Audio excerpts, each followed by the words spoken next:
Listen, bitch, boundaries are not mean, but your people pleasing is. Every time you say yes when you mean no, you're lying to somebody.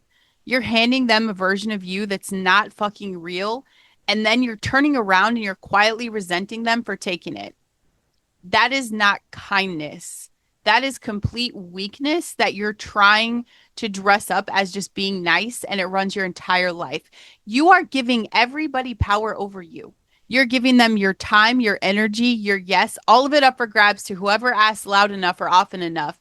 And then get this, you turn around and expect these people to be you. You expect them to notice that you're drowning. You expect them to give back the way you give.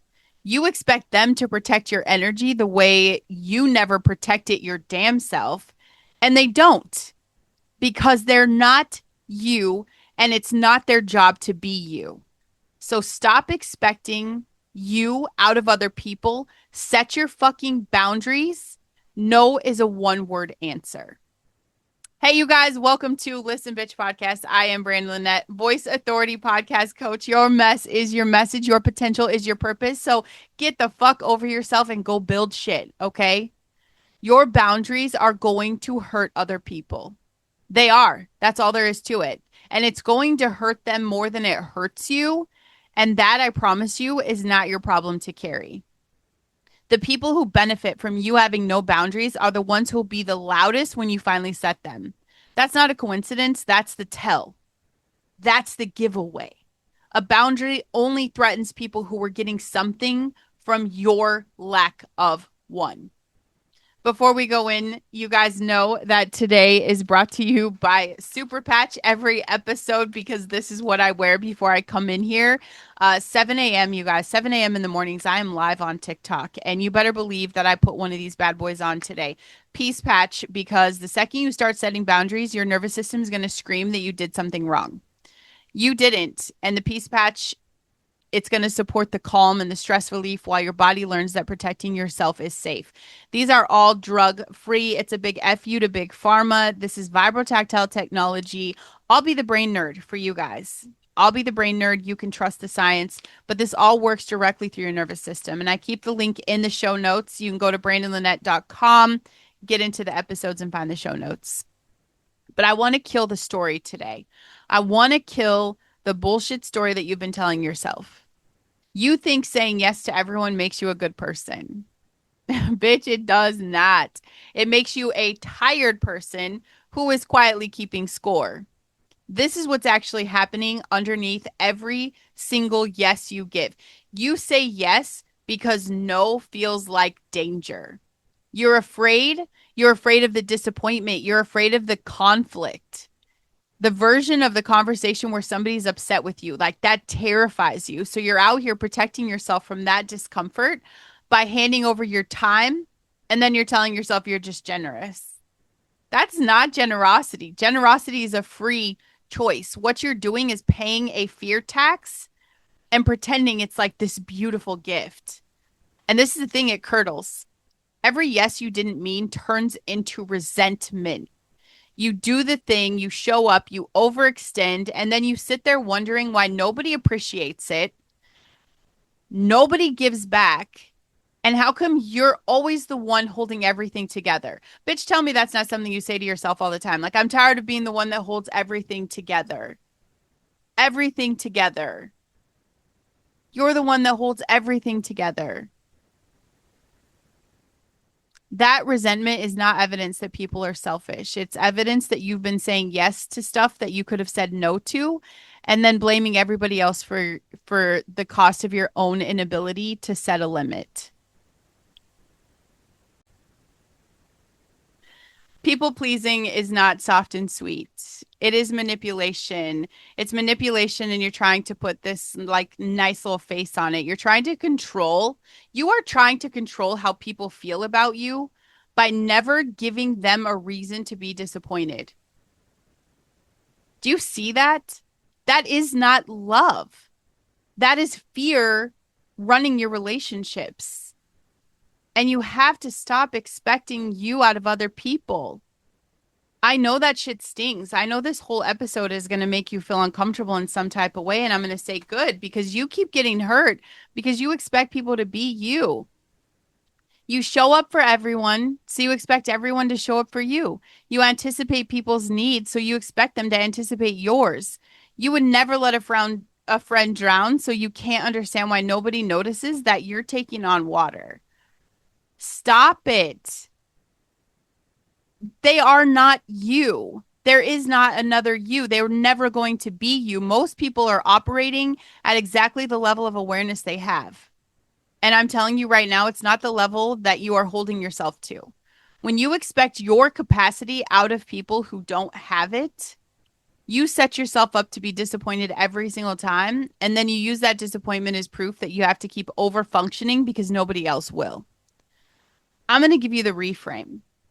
Most people only want you for what they can get from you. That's not me being dark, doom, and gloom. That's me being honest about how a lot of relationships actually function when there are no boundaries in them. You have to remove the shit you provide and then watch who stays with you. The ones who leave were never in relationship with you. They were in relationship with what you did for them, and you found that out for the price of one boundary. That's cheap information.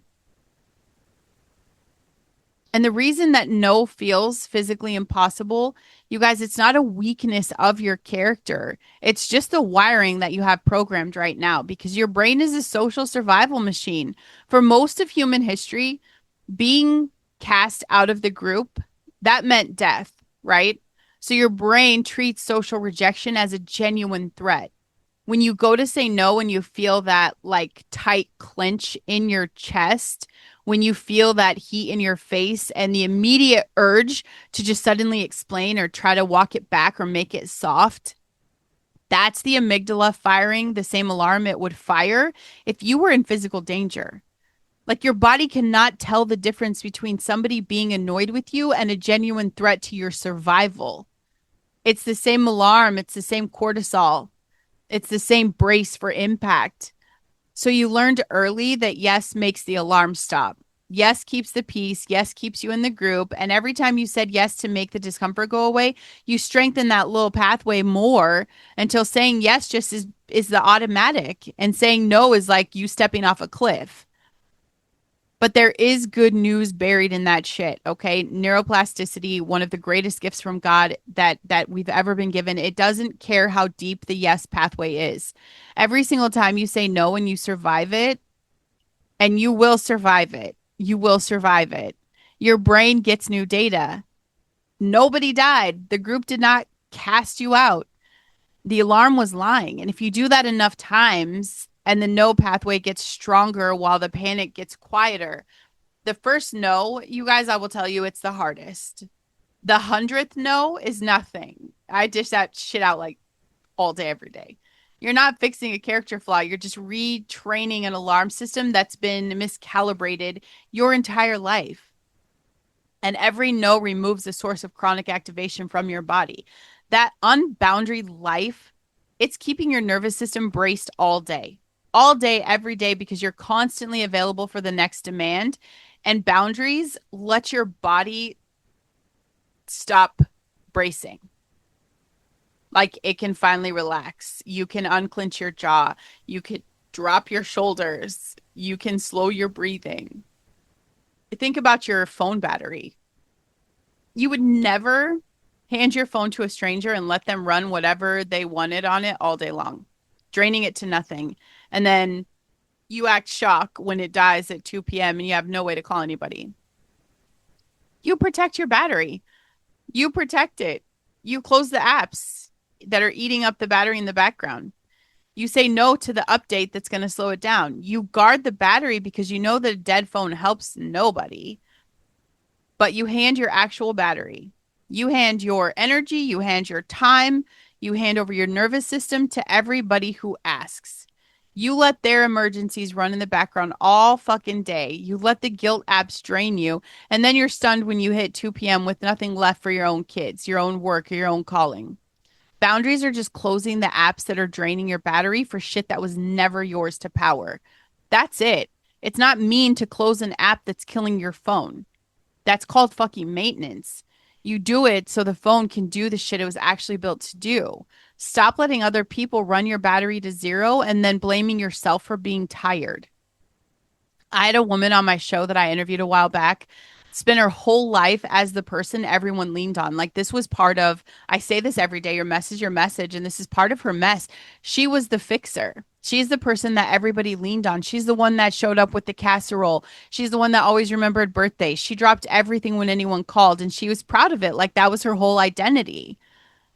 You could guess her occupation. She was a nurse too. So that makes a lot of sense. So she's exhausted down to the bone. She couldn't figure out why nobody ever showed up for her the way she showed up for them. And she said the thing that really broke it open, you guys, part of her story, she got really fucking sick for months where she physically couldn't show up for anybody and she watched who disappeared. A lot of people disappeared. The ones who only ever wanted what she could do for them evaporated the second she couldn't do it anymore. She said that honestly was like the most painful, but the most freeing thing that ever happened to her. So we could hold the two truths, right? It hurts so much, but it's also very freeing because the three or four people who stayed, the people that showed up for her for once, those are the real ones. And she'd been so busy pouring into 40 people who only wanted her casserole that she had barely had anything left for the four people who actually loved her. So she started setting boundaries after that, and she was ruthless. She said the resentment that she'd carried her whole life, like that was her launching point. And the minute she stepped into this, it went away because the resentment was never about the other people. It was about her own yes. So my question is, like, who in your life is only there for the casserole? You already know. You already know who's there just to get something. Set one boundary and watch. Right now, I want you guys to send this out to the people pleaser in your life who is running themselves in the ground. Share, share, share. Share the episode. They're running themselves into the ground and they're calling it love. They need to hear this today. Make sure you guys subscribe. Leave a written review. Okay, it takes 3 minutes. I love the stars, but like, leave the words. Even you guys, this is the thing I love. I love when I start talking about Christ in casual conversations or in debates or when I'm talking about politics because everybody thinks Jesus was very soft and that he was a pushover and that he just agreed and signed off on everyone's bullshit. He did not. He's kind of a savage. He said no. Jesus said no. And like nobody remembers that. Everybody just forgets. Everyone pictures him like as endlessly available, endlessly giving, saying yes to everybody. He did not. There is a moment in Luke where the whole town is looking for him, crowds of people who genuinely need healing. They have the real needs. They have legitimate demands, and he left them. He left them all. And he goes to a solitary place. And when the disciples find him and basically say, everyone's looking for you, he says, in effect, we are going somewhere else. I have other places to be. He walked away from people who needed him, sick people, because he knew his purpose was not to meet every demand that presented itself. It was to do what he was actually sent to do.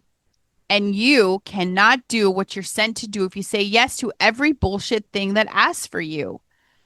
If the Son of God did not say yes to everyone, why do you think you have to? Who told you that you're required to be more available than Jesus?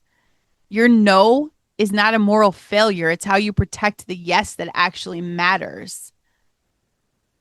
And I'll tell you right now, and I'll say this with everything in me, no is a complete sentence. Practice it. Get out of the habit of the not no, but not no because, not no, I wish I could. It's just no. The explanation, when you explain yourself, that's you fucking still asking permission. And you don't need permission to protect your own life. And I guarantee that people aren't going to give it to you, even if you wanted it, because they are out for themselves. Let people be disappointed. Their disappointment is not your problem. It's not an emergency. And it's definitely not yours to fix. You're allowed to be the reason someone is briefly annoyed. You will both survive it. And then you need to stop keeping score. If you're saying yes and then resenting it, that is not their debt to you. That is your signal that yes was fake. Fix the yes, not the person. And then watch who leaves. When you set a boundary and someone disappears, don't chase them. They just showed you the truth for free. Let them go pour that energy in the people who stayed and step into the main character energy. This is your one life. You're the main character of this. You are not a supporting role in everybody else's. Start acting like it. Protect your time like the protagonist protects the mission because you have one. If you have a heartbeat, you have a purpose. If you're breathing, you have a purpose. But you cannot complete it while you're busy being an extra in 40 other people's life stories. And today I want you to say one thing without explaining it. Pick something small, feel the alarm go off, don't obey it, watch yourself survive it. This week, find one relationship where you have been over functioning and stop. I want you to just stop. I want you to see what the other person does. See if they rise to meet it or if they're only ever there for what you provided. Either answer is useful. It's not a punishment, it is just data. And I want you to catch yourself the next time you resent somebody for not showing up. Ask if you actually asked or if you just expected them to be you. And then set the boundary you've been avoiding instead. Better today than yesterday, better tomorrow than today. That's our whole assignment. Your boundaries are going to hurt some people. I say good. Not because you want to hurt anyone, but because the ones who get hurt by your shit, they're showing you exactly what they were getting from your lack of them. You've spent your whole life being available, agreeable. You've spent your whole life being easy to take from, and it's not made you loved. It's made you tired. It's made you resentful. It has surrounded you with the people who want the casserole and left you starving for the ones who want you. That ends when you decide it ends. No is a complete sentence. Other people's disappointment is not your assignment, and your one life is not a supporting role. The minute you know at your core that God has you, you stop needing everyone else's approval to feel safe. You could disappoint people and be okay. You could set the boundary and be okay. You can lose the people who only wanted your yes and be more than okay because now you have your battery back and you can finally point it at the thing you were actually made to build. I would love for you to come work with me. Make sure you check the show notes. Tell me the boundary that you've been terrified to set and let's set it together. Better today than yesterday. That's the job. I love you guys.